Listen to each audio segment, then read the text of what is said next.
If you're a heat and air conditioning technician or even a salesperson, what's the fall firing frenzy? Why does it matter and what do you need to know about it? This is a fantastic question. I'm Scott Sylvan Bell, coming to you live for HVAC Technician Sales Secrets on a perfect day to talk about sales and business and a fantastic day to talk about you. Okay, we have to have the uncomfortable conversation. So there are companies out there, and some of them do this knowingly, and some of them, it happens on accident. So I can't always say it's nefarious, but I can tell you sometimes, occasionally it is planned. So what will happen is a company will look and say, hey, as we're rolling into the busy season, we need to have installers, we need to have technicians, and we need to have salespeople. And what they'll do is they will go to the open marketplace and they will say, hey, come work for ABC company. I know that you're working for XYZ company. We would love to have you. So they ramp up, and they get all the people that they need for production. And so sometimes they will look around and say, who are all the A players we can wipe off the market? Who are all the B players we can swipe off the market? Who are all the C players? And so there is like strategy sessions, just like it would be in Major League Sports. Or like, who can we get? Do you know a guy? Do you know a girl? Do you know somebody who can get here? And what they're looking for is to maximize revenue, okay? And the reason why this is important to you is if you weren't told, hey, you're a C squad player, you don't have really the chops to stay here, but we're drafting you in hopes that you've got the skills, the talents, and capabilities to stick around. And if you don't, the second that it gets slow, we're going to let you go.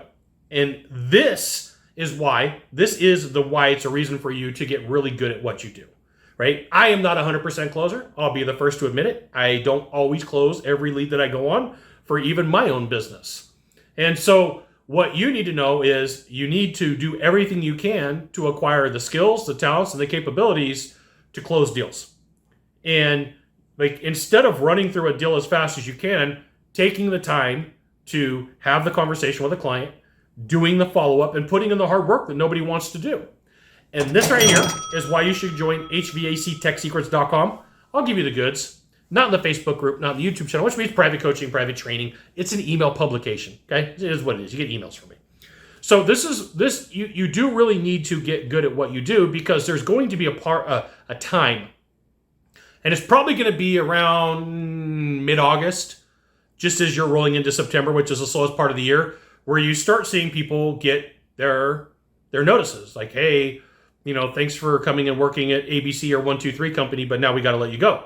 And so if this does happen to you, you really do want to have a solid game plan of directions that you could face, okay? So chances are good if you're sucking at sales and things aren't going well, you know it, right? It's like it's not a secret. You're not sitting here going, well, I didn't know I wasn't doing well. I've looked at my numbers and by gosh golly, I didn't know.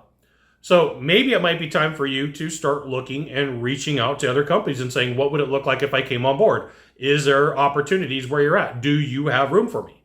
And if you're in the middle, and you're like, hey, I almost got cut, it should be a wake-up call for you to improve your skills, your talents, your capabilities. And you may need to invest some of your own money.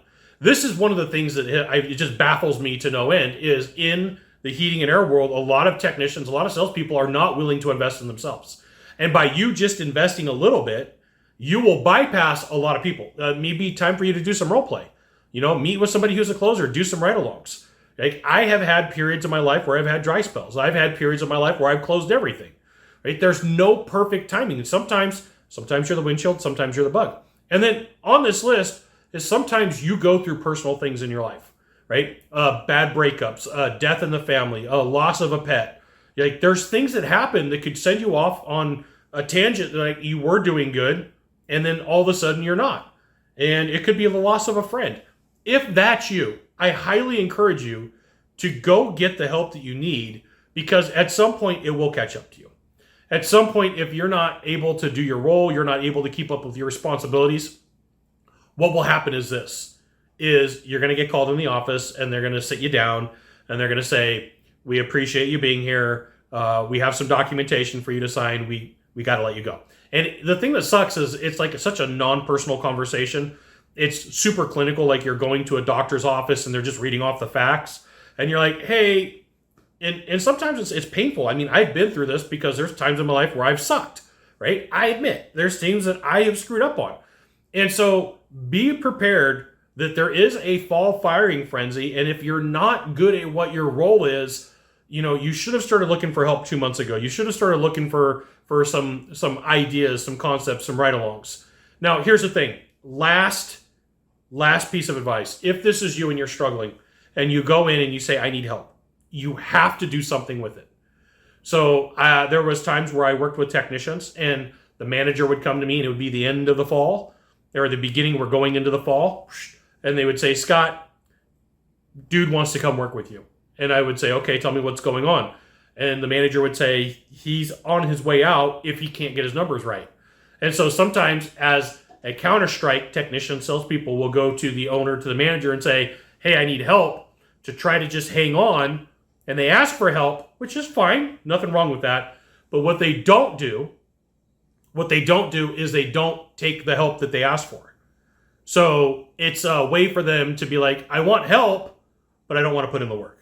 If you are going to ask for help, if you are going to go somewhere and say, I need you to invest in me, you've got to do this thing back and you've got to put some investment in and you got to put in the effort. I can't tell you how many technicians that I worked with over the years that it was a last-ditch effort to save them and they really weren't interested in doing the work. They really weren't interested in getting better.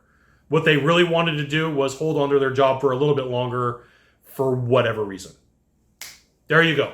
You got one of three things to do from here. Just one of three. Find the subscribe button. Click on it. Every time I send out a video, you'll get an update. 2, hit follow. 3, you know what you got to do. Share this video with a friend. We'll see you soon. Thanks for watching.